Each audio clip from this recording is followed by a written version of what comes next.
have to agree with me. It's amazing how far a little dab of paint will take you. Far from the beginning, far from our beginning. No doubt I'll leave the history lessons to others, but I will say, as I have viewed your career from afar, I have watched with the Warriors' admiration and unconditional respect. The Ultimate Warrior was the ultimate warrior.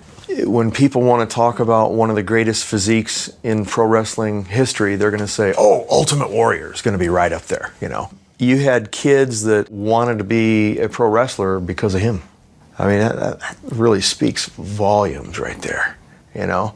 They wanted to be like the Ultimate Warrior.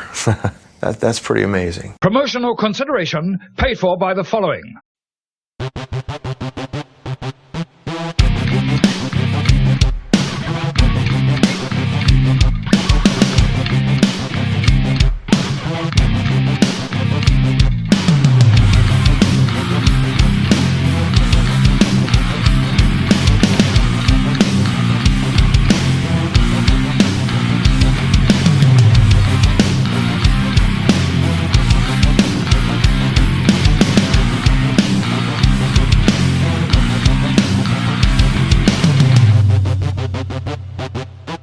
Ladies and gentlemen, welcome to Give Me Back My Pro Wrestling. I'm Dean Hill, see you at ringside.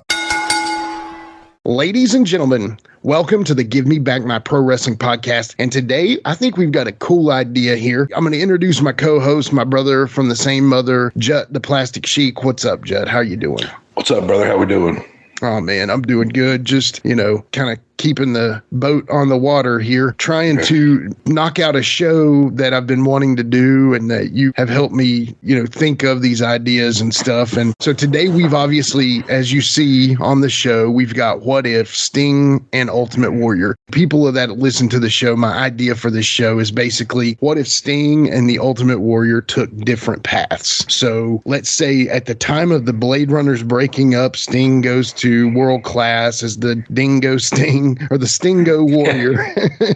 and then the Ultimate Warrior goes to Bill Watts and then ends up in WCW. Now, again, we are going to try to take it that way, but the ultimate goal of this is, I didn't know this, man, but did you know that they both won their respective titles in 1990? I mean, that's crazy to think that they had meteoric rises in each of their organizations and their opponents. You know, Hogan with the Warrior and Flair with Sting are you know, they're two of, you know, they built basically what wrestling is today. You know, I know people want to crap on Hogan, whatever.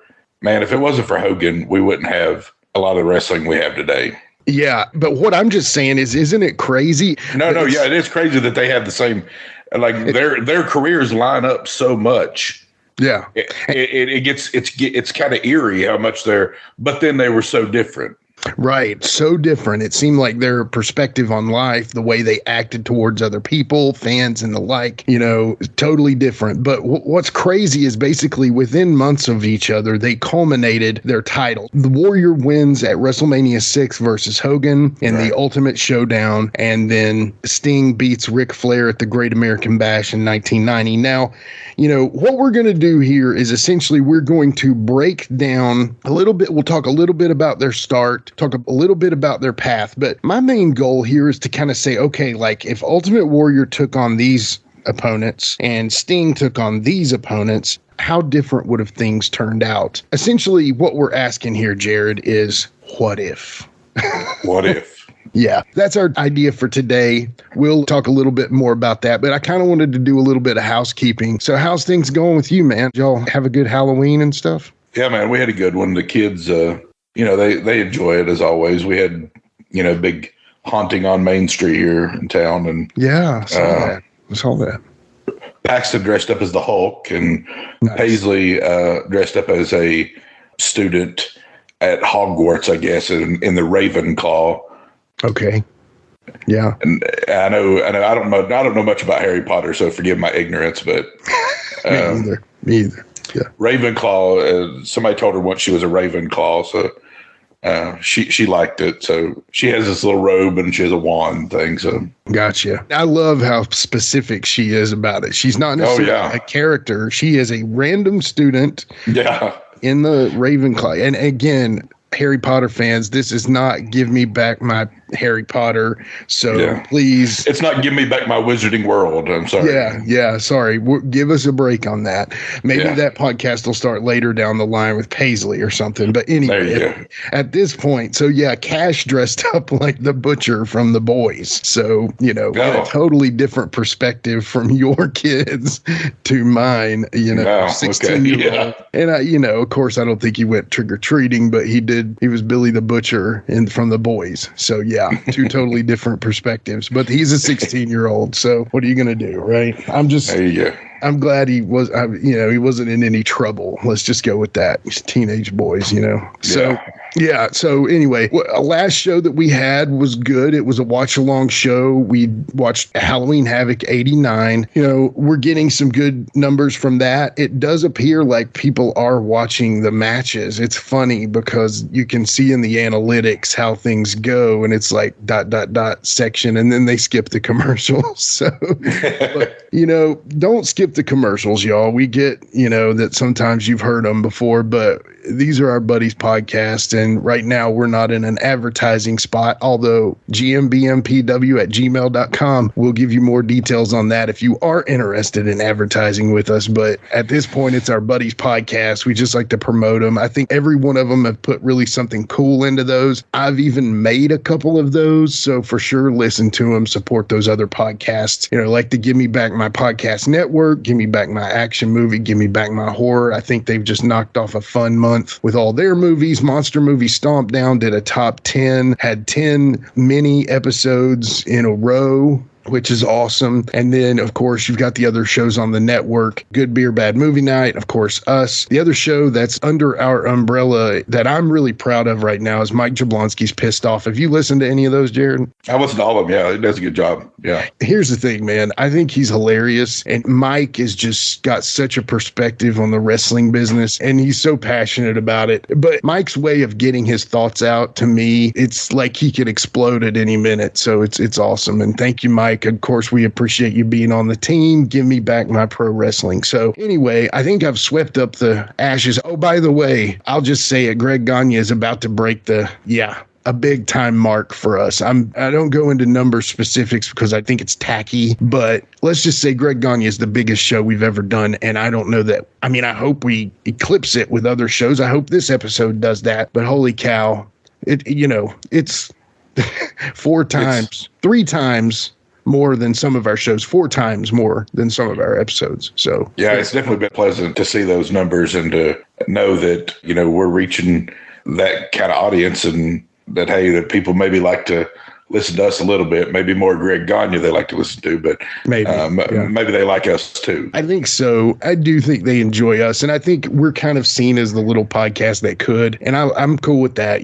However you listen to us, we appreciate it. So the last episode, I said something that I wanted to clarify really quick. Our YouTube is very important. We really appreciate that you listen to this through the podcatchers. That's actually where we prefer you to listen, but never would we tell you where to listen. The one thing that I said incorrectly is we do the Chic Shorts on YouTube for you to essentially leave YouTube and download the podcast, versus Mike Jablonski is supposed to lead you to our YouTube. It's kind of like a circle, and I didn't say it correctly, but the Chic Shorts, you built those specifically to build interest to our podcast, whereas Mike Jablonski's is a separate thing that we want to build our YouTube. So it's like one hand washes the other kind of thing. So absolutely. I don't know that I needed to clear that up, but I just felt like I should. All right, so I think that's housekeeping for right now. Let's take a quick break, and we'll be right back with What If Sting and the Ultimate Warrior.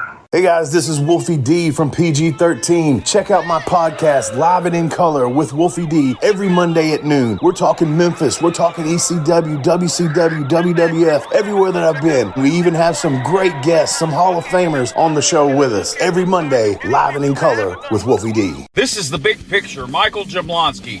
Don't forget to tune in every week to Jablonski's Pissed Off on the Give Me Back My Pro Wrestling YouTube channel. The Hot Rod, Sport.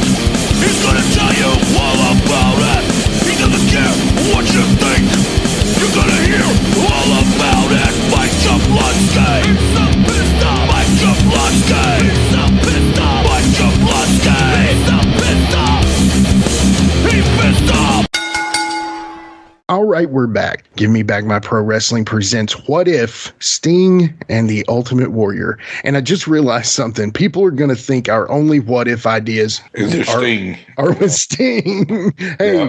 What can we say? We love Sting, right? I mean, what for our next what if episode? What if the WWE had used Sting properly? Yeah, exactly. What if? Amen. That could be it. Actually, that's on the list. Go ahead and write that down.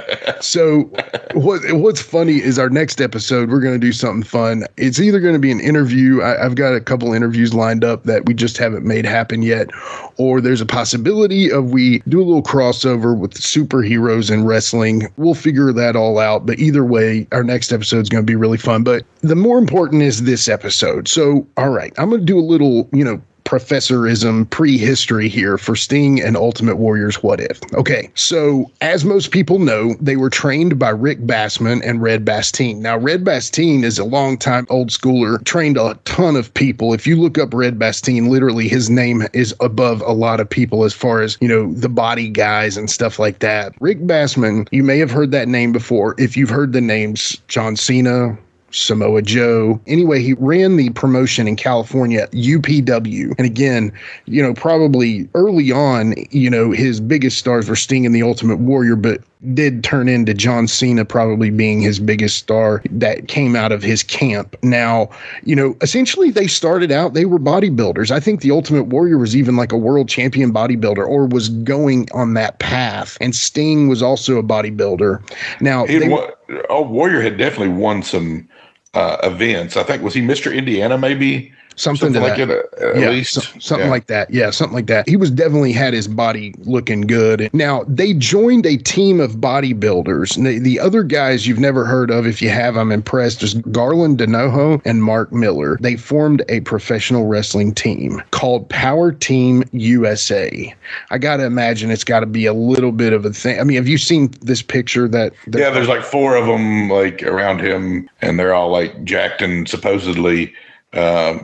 was it somebody's wherever they got their start said, yeah, give me that one and that one. I want those two. Yeah, exactly. So, yeah, it was a picture that was sent to Jerry Jarrett. Basically, Jerry Jarrett picked them out of a photo, and they came to Memphis, the CWA, as a team called the Freedom Fighters, Flash and Justice. And they were baby faces at first, but they turned heel under Coach Buddy Wayne and then Dutch. So, basically, they turned heel because of their size. Literally, you went to Memphis, and they were monsters compared to tag teams like the Rock and Roll Express and the other guys. Memphis just isn't a big babyface town. They're not. They've never been monster. So, Lawler's not a huge guy. Bill Dundee is definitely not a huge guy. But they would bring in these monsters to work against these guys. And that's what essentially did not click with them initially as baby faces on that Freedom Fighters team. So then they became heels, and they had Coach Buddy Wayne. Now, anybody that listens to the Live and in Color with Wolfie D podcast has heard many stories about Buddy Wayne. Buddy Wayne ran an outlaw show, but actually worked with the CWA as well, but he ran his own outlaw shows. And Buddy tried to strip the tag titles of PG-13 off of them for two guys that were kind of like developmental guys. He said, you guys, the crowd would never buy that y'all could beat them boys in the ring. And Wolfie and Jamie said, no, thank you. And they left and went to Applebee's and got drunk, apparently. But anyway, they said, no, we're not doing it. And so long story short, Lawler would have fired PG-13 had they dropped those belts to those guys, had it not been sanctioned, Mm-hmm. So Buddy Wayne, that's where you may have heard his name through the Wolfie D show. Then they, of course, worked under Dutch Mantell, which, Dutch was also a great wrestler and a manager at the same time, great on the microphone. They left the CWA in January of 86. So their trajectory is they've moved through Memphis. Then they end up in Bill Watts territory. They turn into the Blade Runners. Again, just like I said about the Powers of Pain, these are some sons of the LOD. You know what I'm saying? Jim Hellwig, the Ultimate Warrior, was named Rock. And then, of course, Blade Runner Sting. That's a no-brainer. And this was, of course, in the faction Hot Stuff International. And so at that point, Hellwig, they do their little run as the Blade Runners. people say they're horrible. They couldn't wrestle their way out of a wet paper bag. I think I've heard Dutch say that several times. Not really good. But again, man, they've really came up to not even a year yet that they've been in wrestling. So, it's kind of hard. But then Hellwig leaves the UWF in 86. Now, one thing we've learned from Magnum TA interview and several other interviews is that Bill Watts' UWF territory was horrible travel and really not great pay unless you were a superstar there. And so obviously I could see Hellwig leaving the UWF in 86. Now, the Warrior, he ends up, now when I say Hellwig, obviously you should know that I mean the Ultimate Warrior. So Hellwig goes to World Class as the Dingo Warrior, and he's managed initially by Gary Hart, and then he ends up with Percy Pringle until literally just like normal days now, fans turned him into a babyface. Right.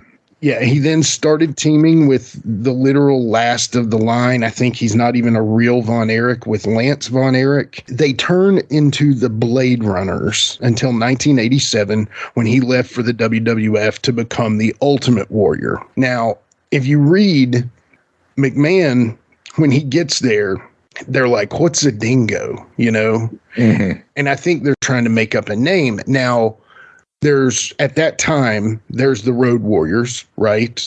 Right. And there's the modern day Warrior, Kerry Von Erich. There's probably some other Warrior out there somewhere. But long story short, McMahon said, let's make him the Ultimate Warrior. With that being said, I've even heard people bring this up before. Have you ever heard that he is a Native American gimmick? Do you think? I don't know that I've ever heard that, but I mean, they didn't go like Tatanka with him or anything like that. I mean, like right. Yeah, they did. It could be. I know I heard that Dingo, somebody had a dog named Dingo, and they kind of gave him that name or something like that in World Class. So I don't know. Well, but I got a question for you, just to interrupt you real quick. So are they sons of the Road Warriors as the Freedom Fighters, or not until they get to be the Blade Runners? Yeah, no, I think it's only when they become the Blade Runners that they are true sons of the Road Warriors, in my opinion, because, the Freedom Fighters, I don't even think they wore face paint. I could be wrong about that. Yeah, I'm not positive. I know they just wore a little bit as the Blade Runners, kind of not. It was like their little eye deal. Yeah. But still, big, massive monster tag team with a little bit of face paint, black pants. It's Sons of the Road Warriors. You know what I'm saying? Yeah. Go ahead. And also, when they left Watts' territory, or when Hellwig left, Sting stayed and finished, right? He did, yeah. Now, as we know, he ends up in the WWF as the Ultimate Warrior, but Sting stayed back in Watts' UWF until the eventual Jim Crockett buyout in 1987. I think he stayed in Hot Stuff International with Eddie Gilbert and Rick Steiner, and they end up again becoming part of Jim Crockett when Crockett buys out the dying UWF. And of course, Crockett and them did not know that at the time. So Bill Watts and Jim Ross effectively ripped Jim Crockett off, because Crockett could have literally picked up the scraps had he waited a few more months. But instead, Jim Ross came in and oversold it. Now, again, some great territories, some great performers, all that. But still, I do believe it's even been said by Jim Ross that essentially they ripped off Jim Crockett, quote unquote. So now, all right, early on, what do you remember about Sting coming into Crockett? Do you remember when he came in?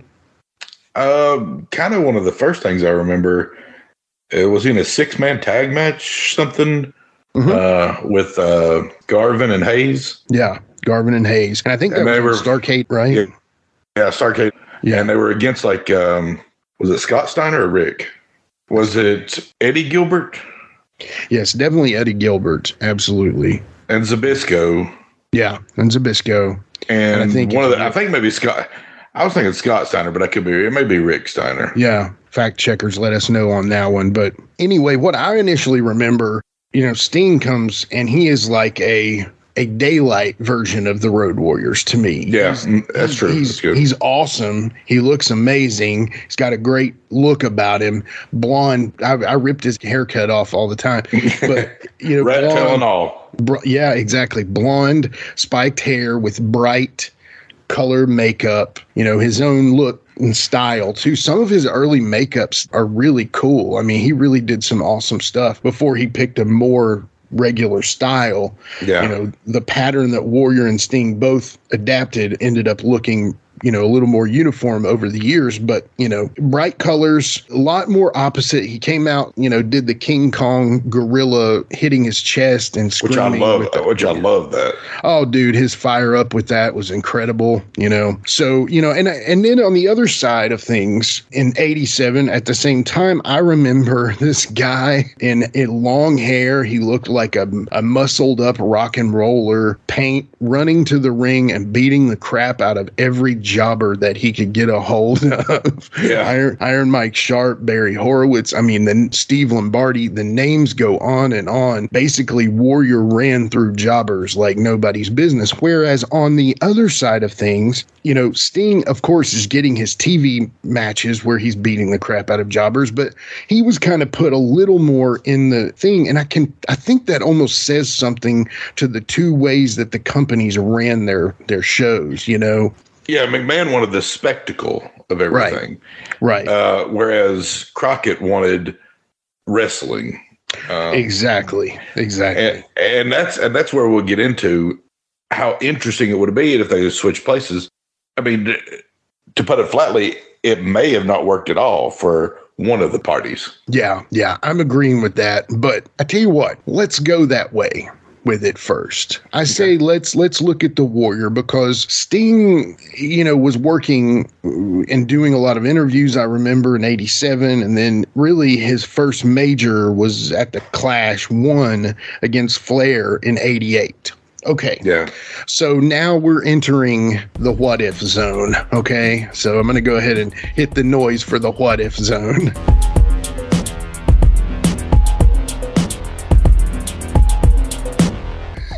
And here instead, let's do this. So it's 87, or let's say this, it's 86, and Sting is tired of the Blade Runners and tired of the traveling and the underpay and everything. So he leaves the UWF, Bill Watts, and he goes to World Class. Okay. And everything goes. He becomes the Stingo Warrior, whatever.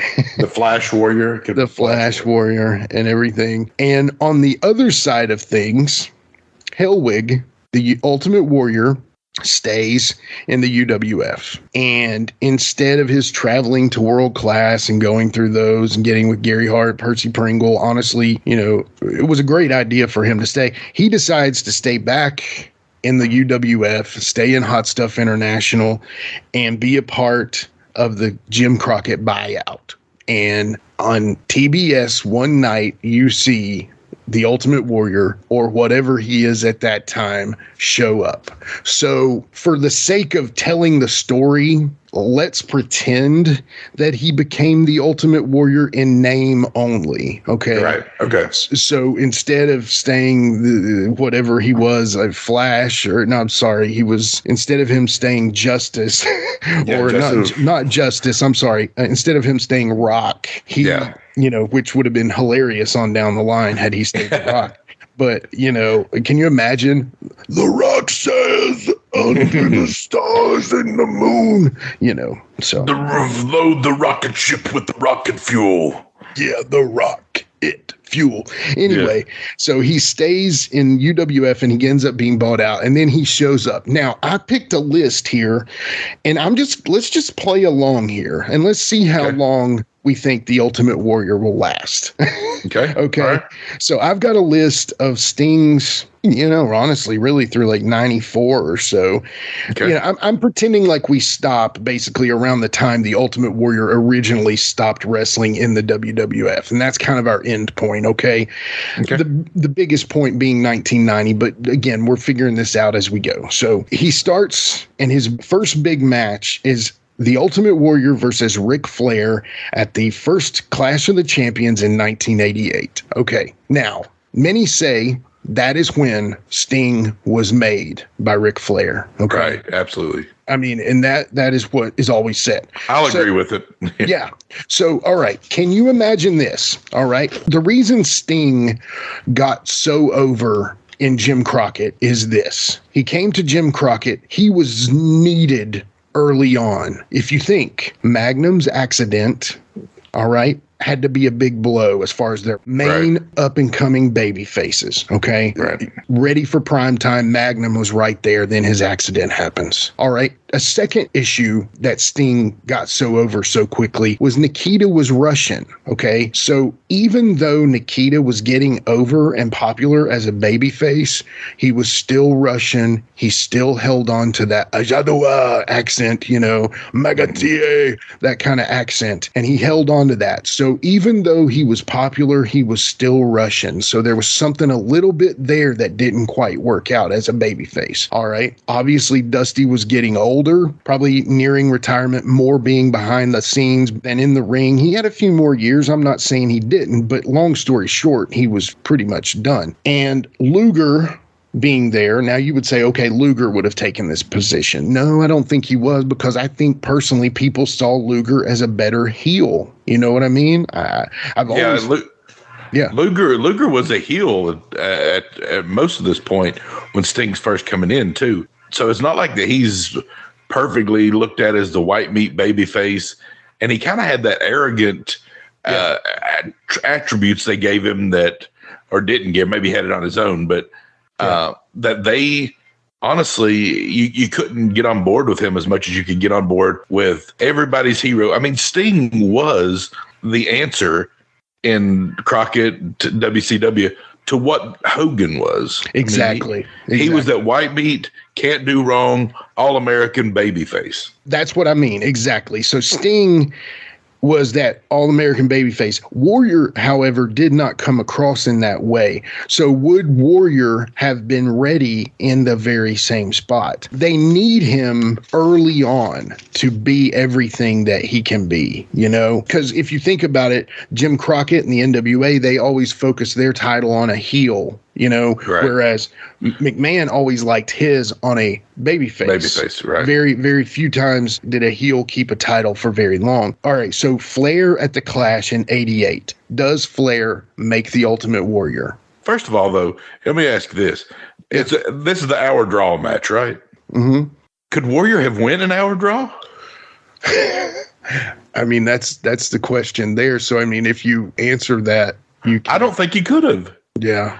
From what I saw, Warrior could not have wrestled enough to go that hour draw. Right. So then, what's the gimmick here? Do you get a disqualification on Flair because he's getting beat up too bad and the Horsemen come in and interfere? Right.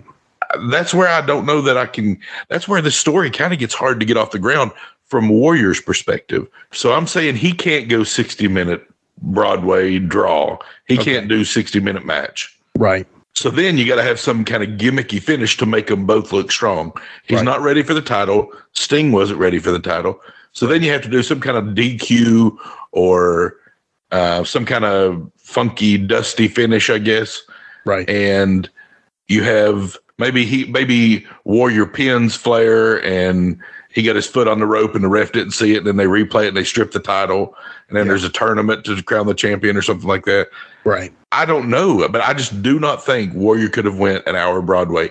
So does he get made here? Not completely. Flair could have made him look really good, but he doesn't make him fully there. Yeah, and I agree with that. Now, the one thing that Jim Crockett and their crew was always really good with was doing big things with what they got. You know what I'm saying? They always worked. I mean, they made Nikita a baby face because it had to happen at that time. So they were always good at doing with what they had. All right, so let's just say Flair, that was a bit of a bump in the road. Didn't really make the Warrior, because, not too long after this, I think 91 or 92, Ric Flair and the Warrior do actually work together. Right. And, Ric Flair said it was the hardest job he's ever done, as far as, a Warrior beat the crap out of him. So if you're thinking 88 to 92, could Warrior have been more moldable? I don't know. What happened to Warrior before his becoming a pro wrestler that was not the same as Sting? I mean, his upbringing.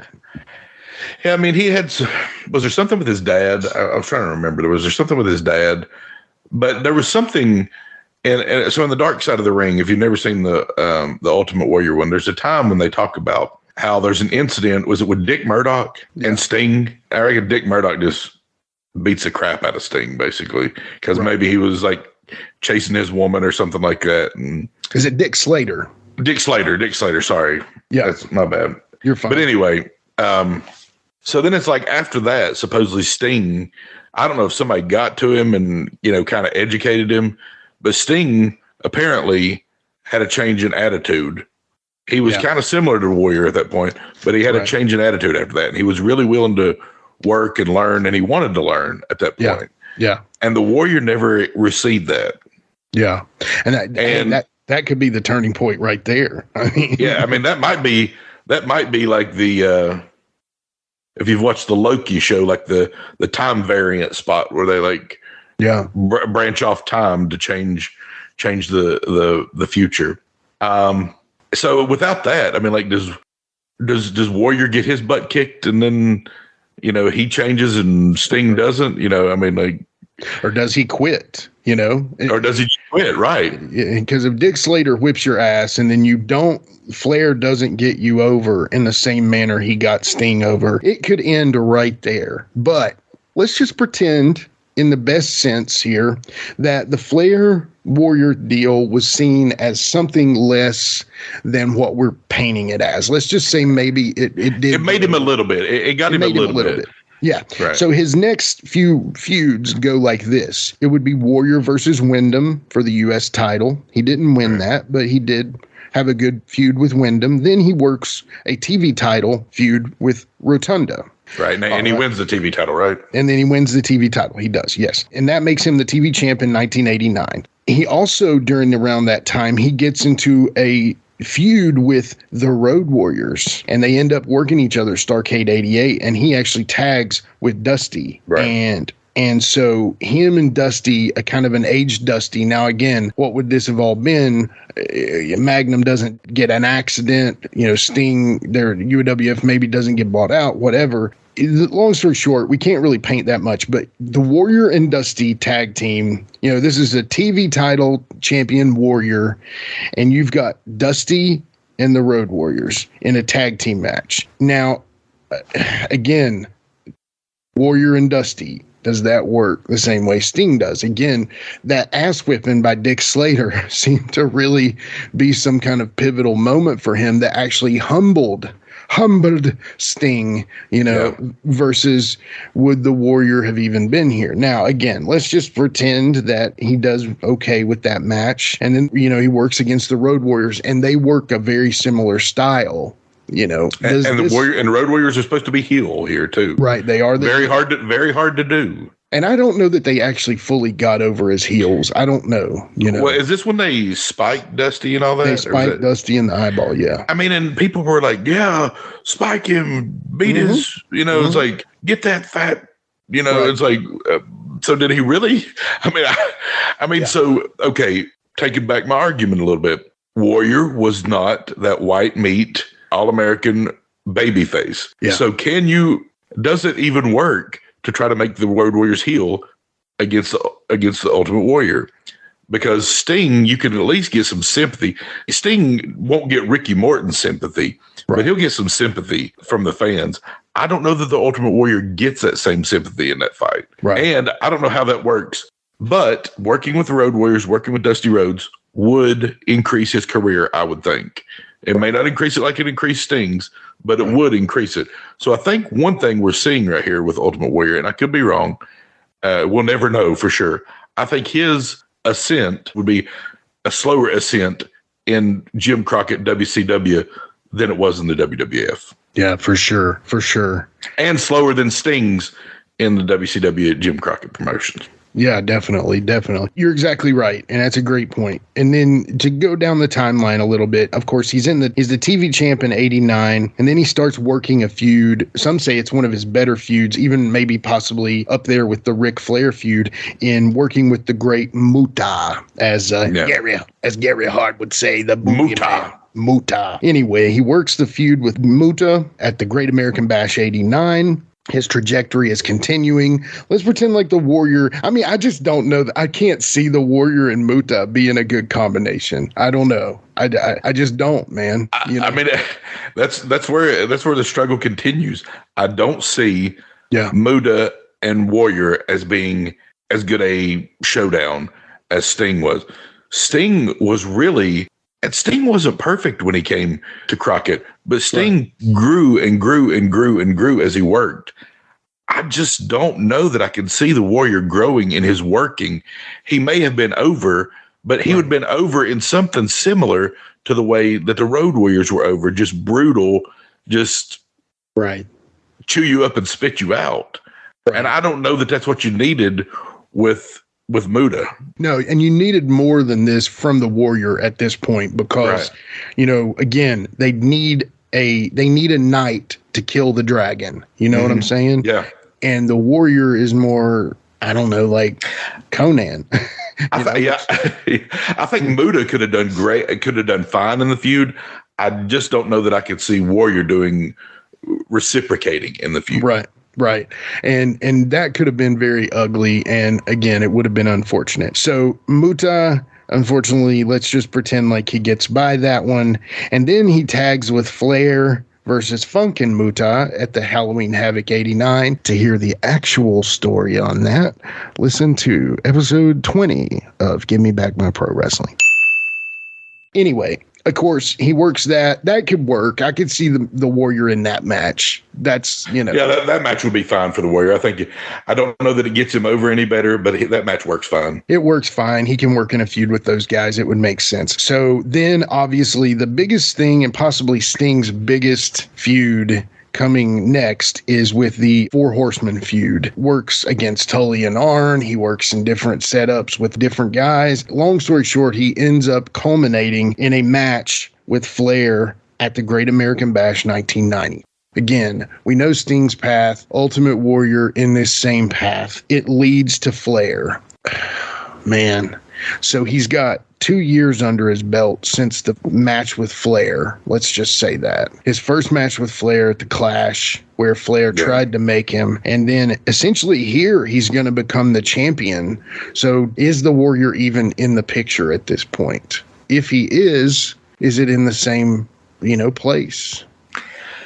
I just don't know that he would be over enough at this point. Yeah, like is he for them to give him they may have given him the match. I just don't know that he would have won like Sting did. Yeah. I mean, is it eventual? It's just going to happen. It's no way to fight it. Or is he under a different persona? Is he in a match that's not as important as this one? Because, Flair's like, maybe he's working. Well, they tried to put him in the U.S. title picture first. Possibly. I don't know who the U.S. champ was at the time, but would they have tried to make him the U.S. champ, like built him maybe a little slower? Because like I said, he had to go slower. God, him and Luger would have been a terrible match. It would have been terrible, But I mean, on the Halloween Havoc 89, Pillman worked Luger through an incredible match. But even though Luger is similar in body type, I still say Luger's a better wrestler than Ultimate Warrior because he at least can sell.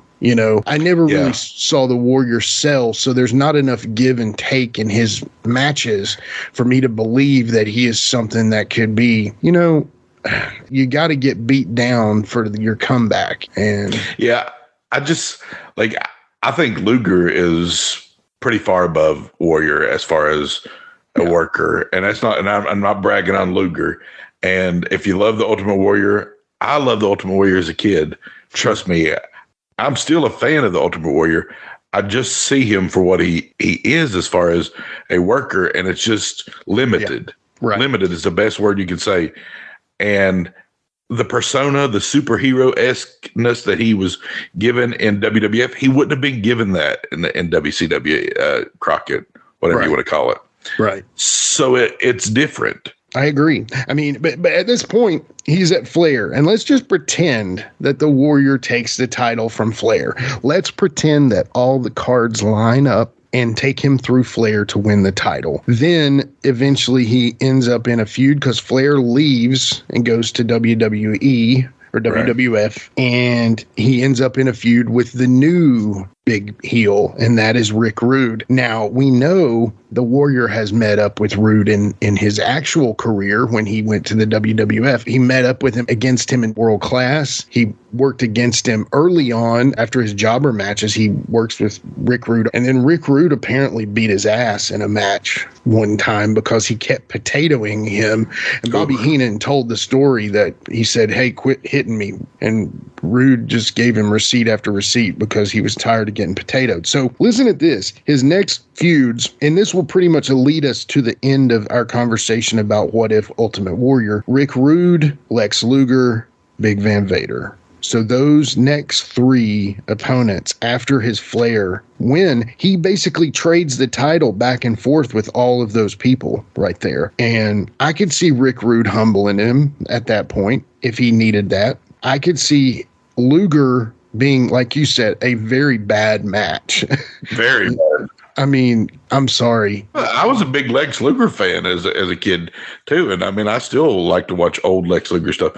But it's just limited. He's limited too, but he's not as limited as Warrior. Right. And you've got, if you think about this, the Warrior in his own right is as great looking as Luger, if not, similar, almost better. But the looks can only take you so far. Now, hopefully he's progressed enough as a performer if he went this route. And maybe we could just say this: Sting is definitely a better wrestler. Maybe he's naturally a better performer than the Warrior, Yeah, maybe he's, I don't know much about Sting's like younger life. Did he play football? Did he play, other sports? I don't really know that about Warrior. I don't think Warrior really did. Yeah. So maybe Sting has just more natural athletic ability, and therefore he looks a little better in the ring. I tell you, of those three feuds you named, Rude, Luger, Vader, the top feud there to visually watch has to be Rude.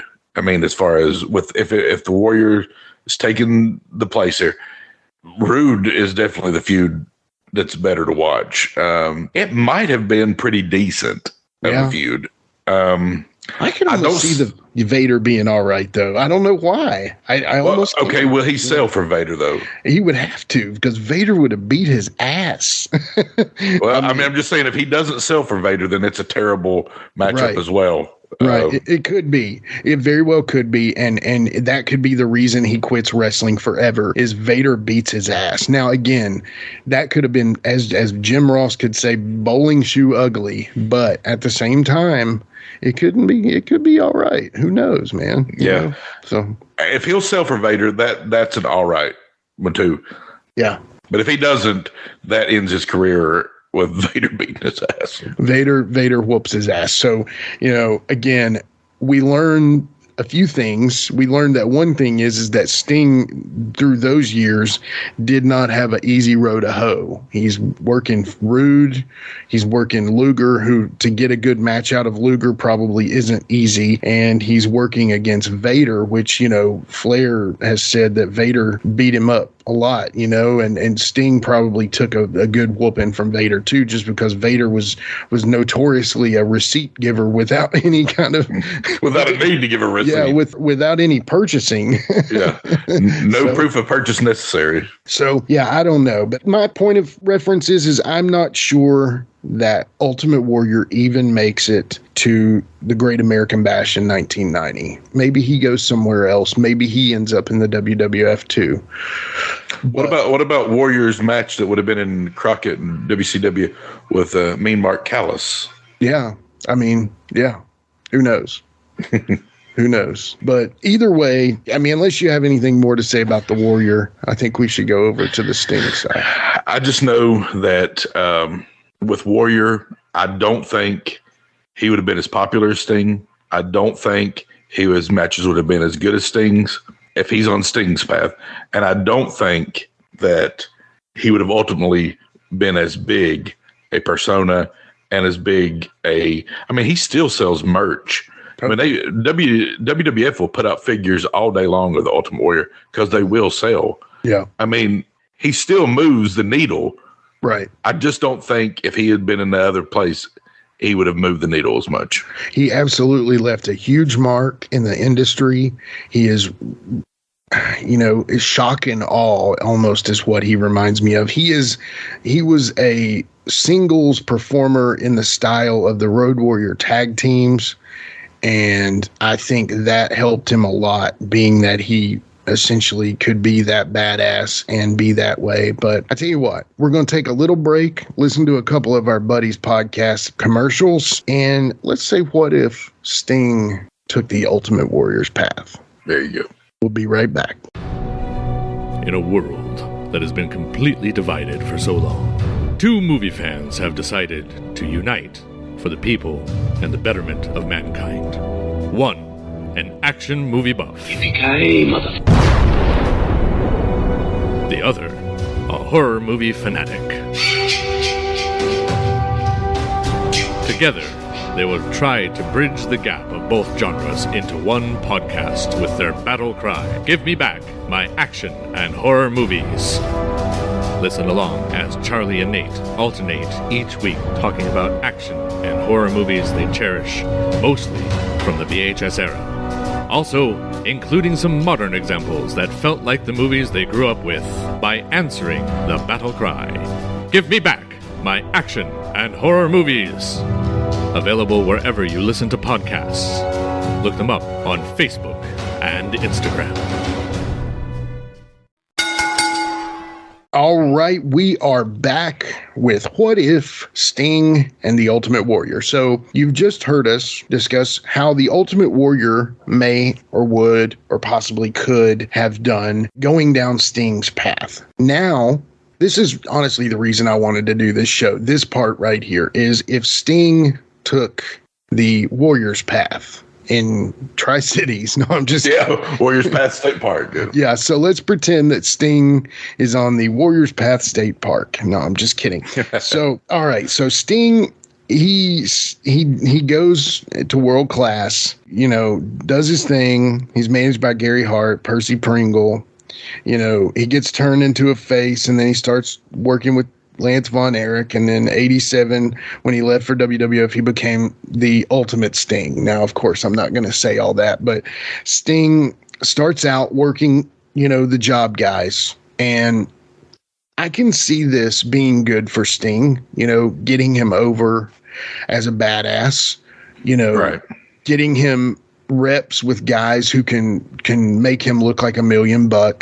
Again, it's somewhat what Ric Flair did for him, but at the same time, it's guys like Steve Lombardi and Barry Horowitz and those guys helping him out. Then he starts working some angles, and like we think of Goldberg and all these people. Ultimate Warrior is kind of like the Goldberg of his generation or whatever, but Ultimate Warrior did not keep an undefeated streak. Early on, the Warrior was beaten by Ric Flair. Rick Rude. So Rick Rude, let's pretend like he's working a jobber, and then in his first few matches on house shows and stuff, Rick Rude is actually beating him. Now, I think personally at that time, it was maybe a humbling experience for the Warrior, possibly for Rude to go over. Also, Rude was on a trajectory of his own as a heel, so maybe that was just inconsequential to Vince, and he said, okay, we'll put him over, and you can put him over, and it's the battle of the bodies or whatever. But The first big feud for Sting would be against Hercules in 1988. So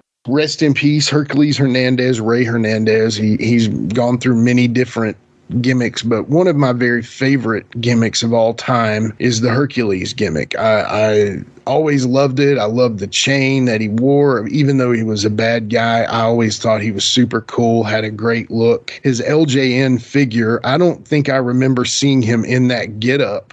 He wore it once, I think. Yeah, not much, but they put him in a figure in it. And, it was probably a pain in the ass to deal with, all that leather connected by metal and stuff. But he's working Hercules. And again, did Hercules do much good for the Warrior at this point? I doubt it. But I doubt it. I can theoretically see him and Sting having some pretty good matches together, and they may have even had them later on when Hercules came to the WCW. I'm not 100% sure on that, but Sting and Hercules, I can see that being a pretty good feud right there, don't you? Yeah, I can see definitely Sting playing the face in peril. I mean, Sting was muscular, but I think you have Hercules come out and, these matches probably need to be about 10, 15-minute matches. And you can have, Sting getting beat down for the most of it and then kind of hulking up in a way and beating his chest and coming back and getting the Scorpion Deathlock and winning, or, whatever. I think it would have been good. I don't really remember the Warrior and Hernandez or Hercules matches, but I think they would have been better than those. Oh yeah, totally. Now keep in mind, Sting was gradual growing. They needed him early, but they didn't overdo him. They didn't push him too quick. The Warrior had a rocket strapped to his back. The only person truly in the way of the Warrior being the number one was Hogan. And Hogan, he had been the top dog, the king of the mountain since he started. So, in my perspective at this point, Sting is on the same trajectory as the Warrior was, but at the same time, knowing that Hogan, you've got I'll say it, better look, possibly almost as charismatic guy coming for you. And, I think Sting would have concerned Hogan a little sooner maybe than the Warrior did, possibly. Yeah. So I've heard this before. Vince wanted somebody in place because he kind of thought Hogan might go to Hollywood, right? Yeah, he was about to dip. That's what he was thinking. And he did. So he did like several projects in Hollywood. And I think there was concern with Vince that Hogan would, stay in Hollywood and not do as much wrestling or anything like that. Right. He didn't ultimately. Right. But he was worried that, so he wanted the Warrior in place, and that's part of the reason the Rocket got strapped to his back too. That's a good point. And Vince has his own. That's the other. That's the other equation that we haven't really put in as much as Vince was in this equation. So it could have. Sting could have. Been on a totally different path than the Warrior because, I think Vince said that they tried to get Sting and they gave him the hard press a few times, but, he never jumped. But again, we're pretending what if on this. So the next big deal after Hercules, Honky Tonk Man, SummerSlam 88.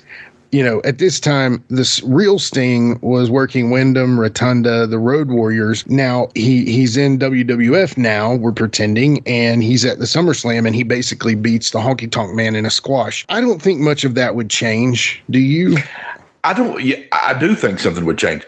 I don't think Sting would have needed to beat him in 10 seconds. Right. Yeah. I think they could have had a 10, 15-minute match with Sting basically crushing him the whole way. Was it a timing issue, though, or something? I felt like it was a timing issue, maybe, but I could be wrong. Maybe it was just a powerful putover, but... I can't remember. It may have been a timing issue in there, but I don't think you would have... Yeah. And maybe... And you could have done... Sting absolutely could have came out. What I would... here's what I would envision if you do the same match, if you do the same squash really fast with Sting. Sting comes in... clotheslines him a time or two, slings him in the corner, Scorpion or the big splash, and then Scorpion Deathlock, tap out. Right. I'll say this. Sting also got a way better finishing move than the Warrior did. Oh, yeah, totally. Yeah. The Warrior may have one of the worst finishing moves of all time. Yeah, because it just looks like it's painful, man. I mean, power slam that just drops somebody. Well, and then finish with the splash. The splash is just terrible. The splash is just terrible. Anyway, I agree. It's one of those bad moves that should have been on a top 10 somewhere, but it wasn't. But so he goes over the Honky Tonk Man, and let's just say that was a better match if they needed it to be. It could have definitely been a better. It could have definitely been a better match if they needed it to be. If they needed it time constrained, it could have been exactly what it was and looked just as good, if not better, than the Warrior. And then listen to this buildup. Now, again, the Warrior went on this path, but Sting could have easily, like you said, the time variant could have broken off at any point here. But if he's going down the same path as the Warrior, you've got Rick Rude next as the big feud. So this is essentially the Intercontinental title feud, and he and Rick Rude, have some decent matches. I remember this feud, watching this feud. They had some good ones. Now, again, I didn't know that he was potatoing Rick Rude at the time, and Rick Rude had to give him a few receipts. But, I remember this leading up to a Weasel match where Bobby Heenan redid his Weasel suit match that he did also at AWA, and I remember all this. So he's kind of, even though he beats Honky Tonk Man, he starts going against the Bobby Heenan's crew, which I guess they were the top heels. They were the 4 horsemen of the WWF kind of deal. Right. So you have Rick Rude. He goes into a decent feud with Rick Rude. I could easily see Sting going through that and being built even more, and that then leads to the Boss Man, which if you're about to feud with Hogan and Hogan just beat this guy and a huge epic match in one of Hogan's, signature matches, you've got Andre. So he starts to feud with Andre. Now, unfortunately, Andre is not the same Andre that Andre was even 4 years before this, or 3 years, or 2. Yeah, 3. So, he's broken down. So I see this one differently in that I could still see Sting working with Andre better than... I think Sting could have made Andre look great. Yeah.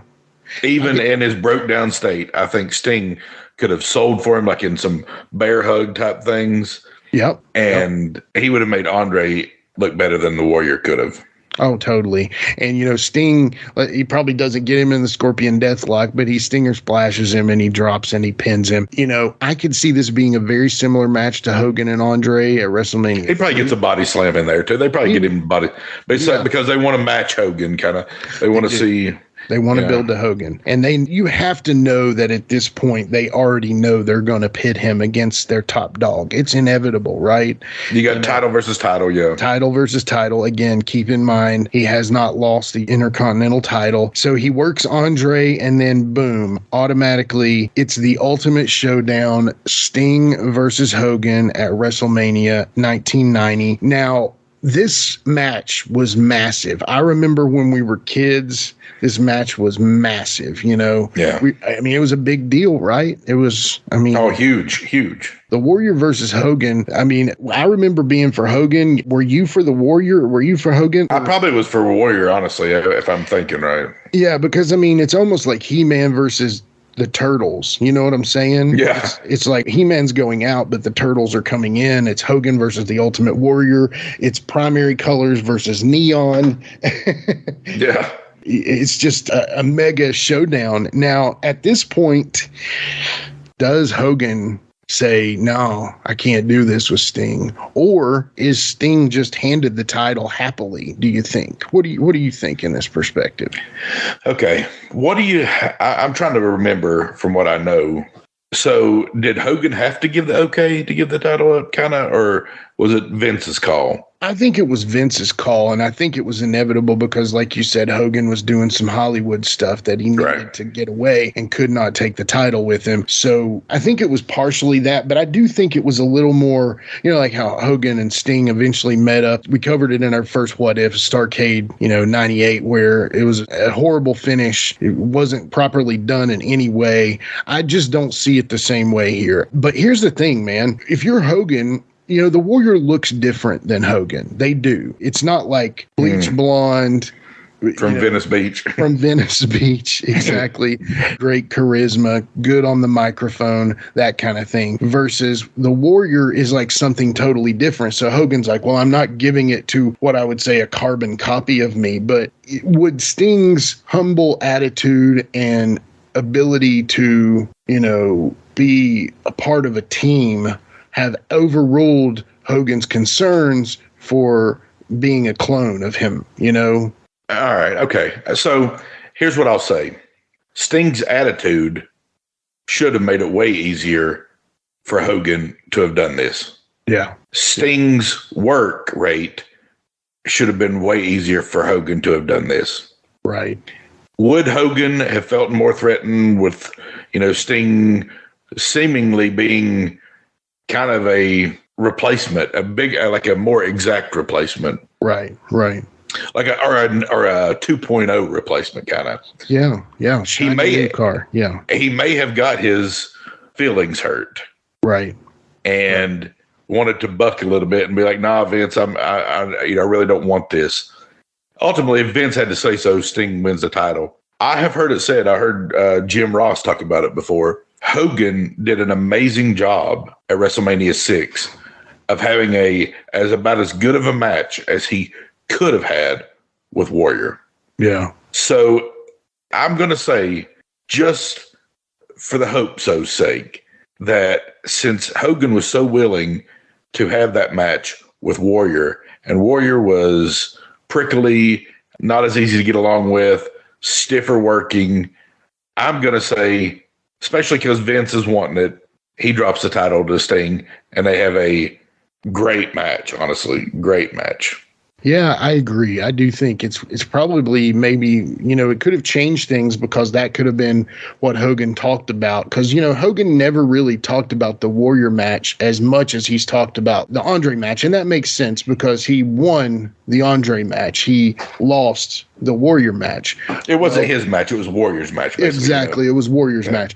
So if you look at the perspective here, Sting was made in Clash 1 1988 with Flair. He was a household name at that point. It took till 1990 for Ultimate Warrior to truly get made. You know what I mean? Mm-hmm. He was over and he was very popular, but to get over as the champion, as the dude that meant something, as a viable opponent, it took until 90. I mean, I'll argue that it took until the Mania at 6 for Hogan to put him over. So there's 2 years behind there. Did Sting already get over with somebody else like a Rick Rude or a Honky Tonk Man or Andre or whatever before he gets to Hogan? That could be argued there. But, Sting, to me, I agree. I think it's going to be a 100% better match. Sting and Hogan probably would have been possibly considered one of Hogan's greatest matches because Hogan could still do more at that point, and Sting would have been probably at his best, almost greatest look, as far as Surfer Sting. That's another thing we haven't really discussed. Sting had his own look, but could it have modified earlier? I'm not as worried about the aesthetics of it as much as I am about the matches, but at the same time, that's also something that could have been modified by Vince just because he wanted to, With that being said, he leads into, after he wins the title, then he becomes kind of like this guy that works, in tag teams with people. So like he teams with LOD and Kerry Von Erich against Demolition at a Survivor Series. They were the Warriors. So Sting in that part, I could see it totally fitting. It wouldn't have been the Warrior tag team, but you know what I mean? It would have still... Brothers, it would have been something. It could have been cool. It could have been cool. That he easily fits into that one. No brainer. Then, of course, he loses the title to Sergeant Slaughter at the Rumble 91. Now, this was something to do with his pay, Vince not trusting that Warrior wasn't going to hold him up or something, I believe. Well, wasn't he demanding money? He was demanding money. He was demanding money. And, a lot of wrestlers... Vince maybe paid him, but then fired him. Well, and a lot of wrestlers, they take off the draw. And what that means is the promoter generally has the money from the house. He gets paid from the building for the money for the house. And they usually have quite a bit of cash. And then what they'll end up doing is a lot of wrestlers will take a payment towards their paycheck. So if they need some spending money, they'll be like, hey, can I take part of the draw? So what they'll do is say they get $1,000 paycheck. They want to take $500 to have some cash in their pocket. So they'll pay them $500 and deduct it from their paycheck when they get, I think they get paid the 15th and the 30th of every month. I'm pretty sure I've heard that from several different WWE performers. Anyway, long story short, he was holding him up for more money. So he gets put over for Slaughter. Now, of course, Slaughter's turned heel. You know, he was working the Iraqi, you know, Saddam Hussein Gulf War was going on. So, you know, Slaughter is one of the most hated heels of all time at this point, you know. Does Sting get put in that position to where he has to put over Slaughter? I don't see it happening. I don't either. I don't see Vince wanting to take the title off of Sting to put it on Slaughter. I don't see it. I agree. So that changes everything there. Of course, Sting would then end up probably working him again at WrestleMania, maybe Hogan at WrestleMania again for the title in Sting Hogan 2. You know what I mean? I can see that happening. And I just don't see Sting losing the title after this, unless there was something that happened with an injury or something to that effect. That could have changed everything, dude, because then what if Hogan went to WCW at that point, you know? Well, and here's also a thing to take into account. Everybody, I've heard it so many times, talks about how loyal Sting was to WCW. Right. Loyal, very loyal. So if Sting is that loyal to Vince McMahon, I mean, you're looking at, and let me just, I know going way down the road here, but just think of how killer it could have been to see Sting versus Stone Cold Steve Austin. Oh, yeah.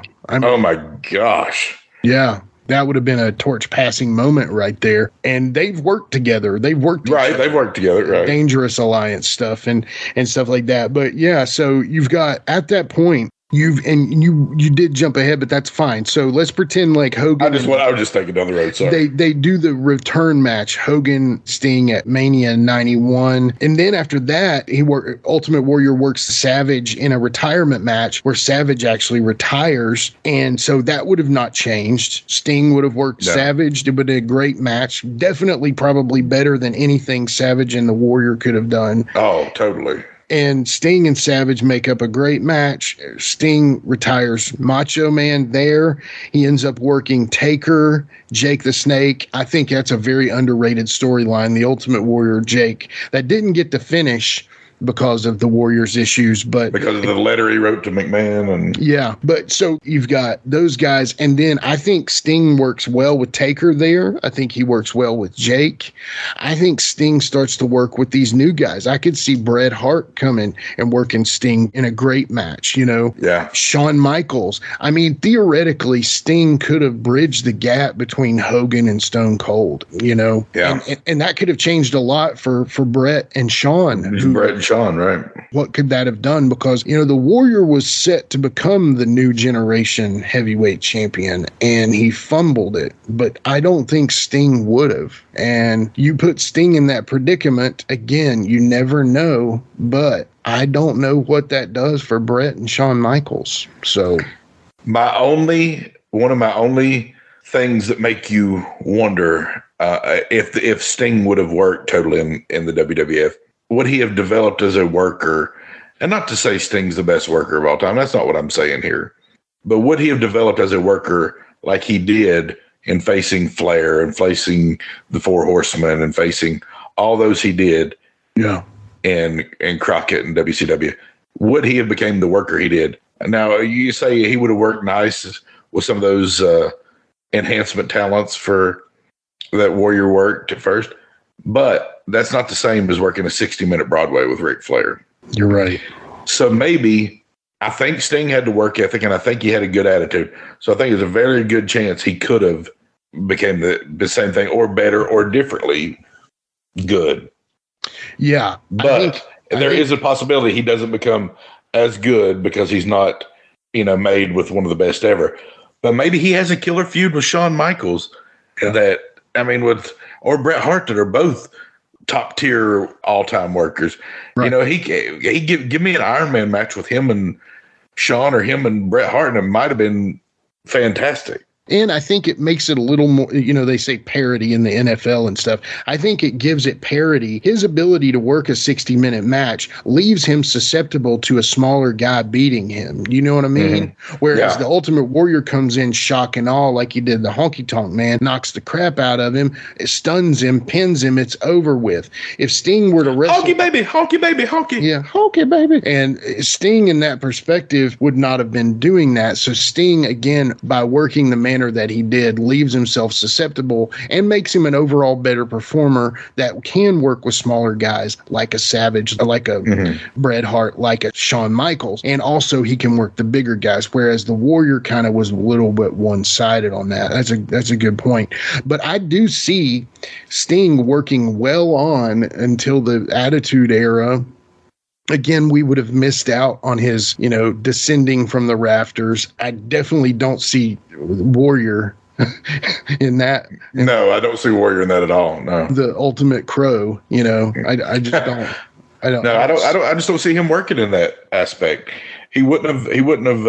For them to tell him to get, kind of to be. I don't know. Could he have developed into that? He might could have developed into like a brooding like character, but could he have developed into somebody who was kind of there to right all the wrongs in WCW? I don't know. Yeah, but think about this. What about this? Let's say the time variant that we keep talking about where Sting breaks off and comes to the WWF. Think about this.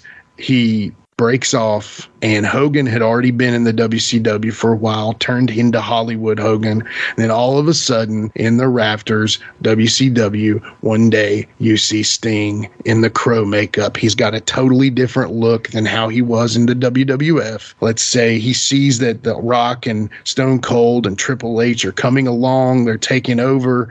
And Shawn Michaels, Bret Hart. Yeah. WCW's paying big paychecks. Let's say they get him. He's in the rafters. That's his introduction to WCW. Whoa. I mean, dude, that's killer. That's killer stuff right there. I mean, maybe better than how it went. I mean, as much as I love that storyline, that might be better. An old nemesis that Hogan. Yeah. That, and that the time variant gets fixed, the time fixes there you itself. Go. Because then the Warrior can still come back and do that little one-off deal he did with Hogan and, all that. But again, the time variant fixes itself and he comes back as Sting. Again, folks, these are all hypotheticals, and hell, if you're still listening, I'm impressed at this point. So, we appreciate y'all for listening to this. I think to kind of wrap this up, and, we'll go into our next segment in just a second, but to wrap this up, I think, in all honesty, it's not surprising that Sting would have thrived where the Warrior would have probably fallen. I don't think they're even though their paths changed, I don't think the outcome would be any different. You know what I mean? I talked about Jim Ross talking about earlier. I heard him talk about that they were just totally different people. Right. Warrior was hard to get along with. Warrior would come in, want his own dressing room. Sting would dress with the boys, dress with the talent. Right. Easy to get along with. Right. So they're just night and day to work with. And, a lot of people don't think Warrior would have thrived in WCW Crockett. Yeah. They don't think that he would have, because they were looking for wrestlers, and Warrior was more of a superhero character coming in at that point. Totally. And I think that's pretty much it, man. I think it boils down to the fact that would it have been cool if it would have happened? Yes, but I don't know that anything different would have happened. Honestly, though, the only person that I see it being a positive for is Sting. Again, I could see Warrior going to WCW and getting eaten up by all those working mofos down there. They would have proved to him that he was not in the same boat as those dudes. You know what I mean? And again, even some of the guys that he would have matched up against would have been possibly considered jobbers in WWF, but still, I think Sting would have been the only success story in that. I don't think anything would have changed for Warrior. So Only Way Warrior is a true success story in that. And as much as I loved the Ultimate Warrior as a kid, and I'm very fond of him still now. Yeah. As much as that, maybe the only way you get him back on track is if you have Ming humble him in the locker room. I was going to say, if you got Dirty Dick Slater to whoop his ass. Well, we'll put Ming in place of Dirty Dick Slater. So yeah, that could have worked. But, Ming would have had his chance in WWF, and he didn't do it. Yeah. What's your problem, Ming?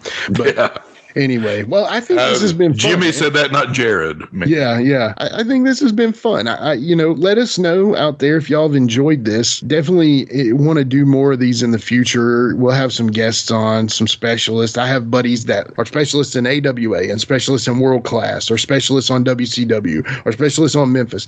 I mean, we've got endless supply of people we can bring on and talk, but I felt like this was a two-man show for this one, and I appreciate you doing all this with me, brother. So definitely, I'm glad to be along for the ride. Yeah, man. Well, I tell you what, let's take one more break here, and we'll be right back with more Give Me Back My Pro Wrestling. Welcome to the Monster Movie Stomp Down, where twice a month we review monster movies from all corners of the planet. Join me, Sludge. I went to watch it the other night, and she's like, "Why are you watching this? You can quote this movie line for line." That's very accurate. My co-host Mark. Don't ask me to do a stomp down on this because it's 0. Okay, dude. Ruben, what's your stomp down rate? And our brother from Texas, Ruben. It's just, I'm like, wait a minute. They tricked me into watching this. Yeah, that's what I felt like. As we give you the history, our review, and the stomp down rating of some of the best and worst monster movies around. Available through the Podbean app, YouTube, Apple Podcasts, Google Play, and Amazon. Make sure and check us out on Facebook and Instagram. If you're a pro wrestling fan, there's something for everyone at the Cheap Heat TV Podcast Network. From the Pro Wrestling Discussion Show, Cheap Heat TV Live, to the interview show, the Jackson Interaction Podcast with the king of all wrestling media, Gene Jackson, to the silliness of the Whitey Jenkins Show, and the brand new Zip, Xander's Irresistible Podcast with Charles Anders. You can check them all out and much more over at CheapHeatTVLive.com.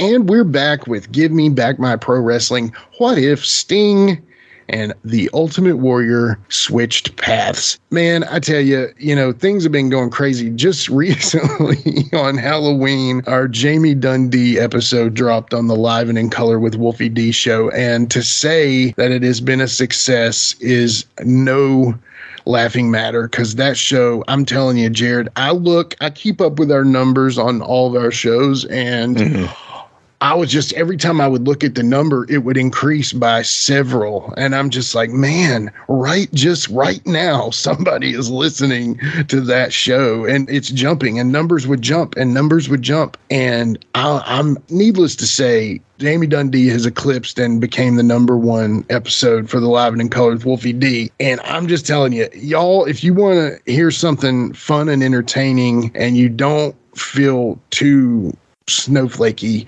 jump on that show. If you're a snowflake, you might melt. Listen to that show. So yeah, if you're easily offended, I wouldn't recommend it. But if you can get jokes and understand, that dude is a nut, and he has nutty stories. There was a story that he told that I've never heard on another show or a shoot or interview or whatever. And I had to kind of maneuver the story out of him, but I was glad that I did, and I got it out of him. And he tells a story about him, a Gambino family woman, Brian Christopher, and another guy on a bit of a adventure. And, just go listen to the most recent episode of Live and in Color with Wolfie D. Obviously, I feel like our listenerships are pretty similar. I know most of you have probably heard it already, and thank you all so much for listening to that show as well. But most importantly, thank you for listening to Give Me Back My Pro Wrestling. My brother and I, we do this. It's a love thing. We talk about wrestling whenever we're together, so we figured we would just record it. Yeah, there you go. And I mean, it's been going good so far. So again, I want to thank you, Jut, as always, for being my partner in this deal. And I want to thank all our listeners out there, everybody that, gets involved on our social media pages, Brandon Wheeler, Bob Daniels, Charlie Sword, Mason Mitchell, give my little brother a shout out there. So many different people that listen to us and support us. We definitely appreciate y'all keeping us going. One thing I always like to say is if you can, give us a rate and review. That means so much to us. You don't realize how much that means to us as far as possible perspective advertising and more. And it just feels good to see that somebody's listening. And if you don't mind, just click rate and review. If you can give us a 5-star, I'd greatly appreciate it. If you want to write something, that's even better. Whatever. I think we've got some big plans in front of us, and I'm excited as those are rolling out. You had Greg Gagne, Magnum TA. What's next? Well, you'll see. We've got some things planned. I think, when you get somebody like that, the trick is to not try to outdo yourself every episode, because you can get into that. And I mean, I've got. There's only so far up you can go. Right. I mean, like Magnum and Greg Gagne, those are pretty big names. Yeah. You can keep going and you can get bigger names, potentially bigger careers. Right. But then at a certain point, you're going to run out of that. So. Right. We appreciate you all for listening. Again, it's the best free entertainment you can get. We work hard at this and we just really enjoy being able to talk pro wrestling with our people. So go support us at our social media pages. We're at GMBMPW on Twitter, Instagram, Facebook, and YouTube. YouTube, man, we've got some great stuff on there. I know we mentioned it earlier, but we've got chic shorts that build up and lead to our podcast episodes. And we've got the always grouchy Mike Jablonski's Pissed Off. So, go check them out on there. Download us, rate and review. You got anything else for them, Chic? No, man, I'm just glad to be on here and glad to maybe get our opinions out there on some of this stuff with what we think might happen and what we enjoyed about yesteryear of wrestling. And, we enjoy the new stuff too, but not as much as we did when a lot of these things we talk about were going on. But totally. We love wrestling and we want wrestling to be as successful as it is. So yeah. And we thank wrestling for helping us have a show to talk about it. Yeah, absolutely. Absolutely. And, these little Mandela effects that we talk about in our What If series, they're fun and we're going to keep doing them. So just keep listening and we'll see y'all next time on down the line. Once again, we thank you. We appreciate you. Have a good day. Don't forget. Fight forever. With a tear in my eye. With a tear in my eye. This is the greatest moment in my life.